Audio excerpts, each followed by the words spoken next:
Dear Lord, it's been too long. So, spoiler alert, I like Nintendo. I don't like shooters, but if Nintendo makes a shooter game, I'll play it.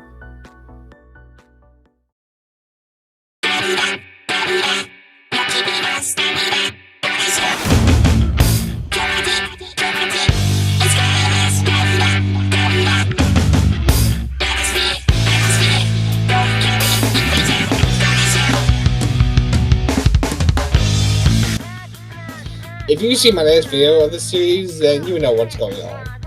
In this series, I'll be going over 16 games that changed my view and appreciation for video games.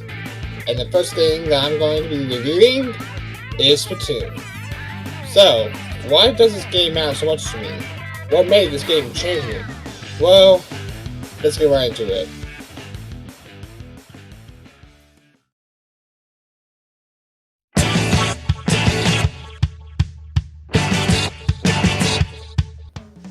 As someone who didn't have that many friends growing up, and with the few friends that I did have, they weren't into games that I enjoyed. They were mostly PlayStation and Xbox fans. And even with the friends I had that liked Nintendo, I wasn't really able to play with them much due to my mom having restrictions on certain people coming over, and how I didn't have any form of online communication with other friends. But then comes the Wii U, Nintendo's favorite disappointment. While it may not have been a great way to get into the online world, I still enjoyed the games that were on it, which I would later sell in order to get Nintendo Switch games later on. But oops, I'm sorry. But the games that I did own, I was happy with. I played 3D World, Smash Wii U, Mario Kart 8, and plenty more games. But then, as I started to get into more games, so too did my exploration of the online world. And while reading the internet, I came across Splatoon, which apparently was a friendly shooter game. Now, if you know me, I'm not much into shooters, but Splatoon looked just friendly enough for my standards that it actually became one of my favorite games ever until its sequel took over that spotlight. But what exactly is the goal in Splatoon? Well, I'll go to what that is right now. Also, for the sake of online compatibility, I'll be playing the sequel on the Switch, mainly because no one plays Wii version all that much anymore, and most of everything from Splatoon 1 is in Splatoon 2. So, let's jump into it.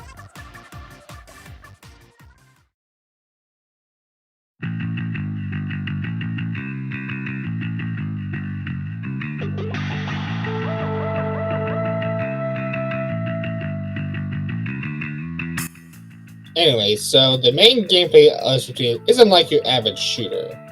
Instead of playing as someone in the army or a mercenary that travels space, you are a squid kid hybrid that uses weapons to paint and splatter enemies on teams.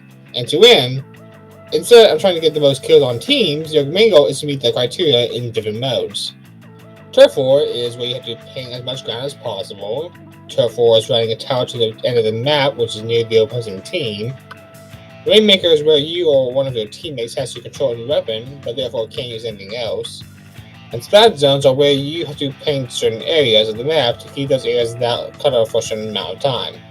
And in the sequel, there's two new modes with Clan Blitz, which is a gathering mode where you have to score more than the other team, and Salmon Run, where you and your teammates have to gather all the collectibles, which are eggs, and carry them to a basket while fighting mobs of enemies that get tougher every round.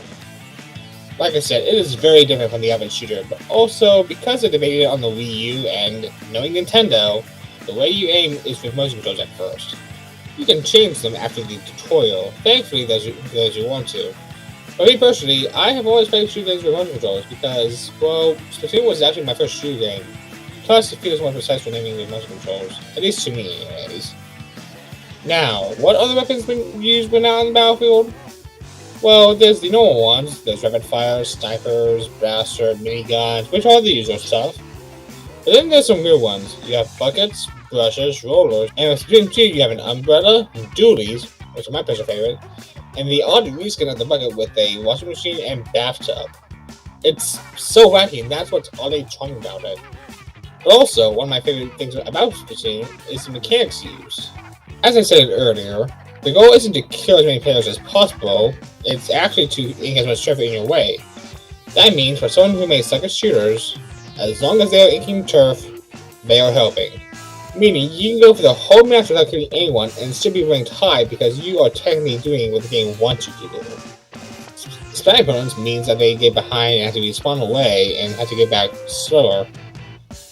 And that also means that the enemy team can get more kills than you, but still lose because they didn't meet the goal in the game. Which I find to be one of the best gaming mechanics used in a shooter. And then, add the actual subscription to sequel DLC, and you got yourself a damn good game.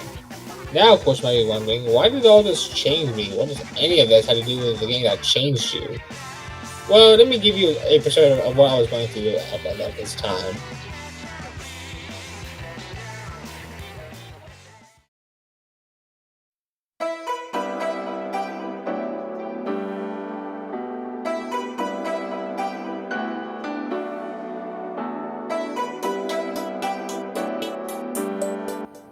As I said before, I was heavily restricted as a kid.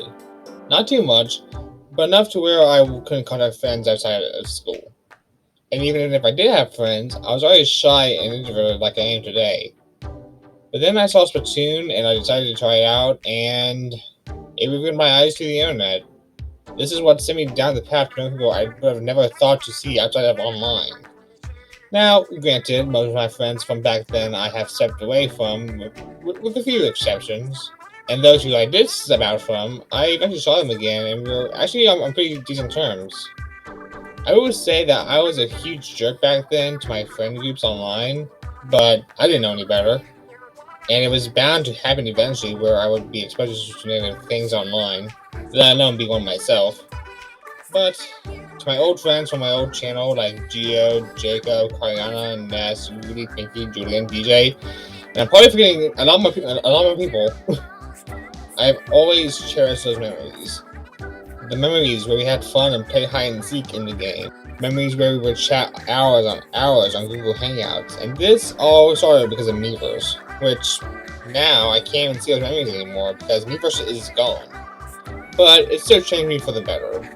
So, to my old friends watching, if you even are watching, thank you for those memories. You have no idea how much it means to me. Then there's my newer friends like Girly, Snowby, and a couple other friends of mine that I still enjoy playing the game with today. And then down the line, I had gotten way into Splatoon in terms of merch. I bought the cheap headphones, I got all the manga until the 12th book, I collected some Amiibo, I got plushies at the Squids, and I even entered some tournaments with some friends for the fun of it. And while the magic of Splatoon has worn off of me a bit, going back to it for this review, it made me feel good about the game, and that magic was actually brought back. Therefore, I don't think I'll ever forget playing this game ever. I'm gonna go with my gut. I'm just gonna go with my gut. It was 100%.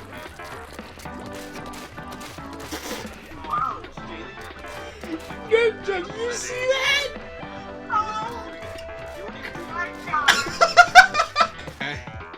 Good.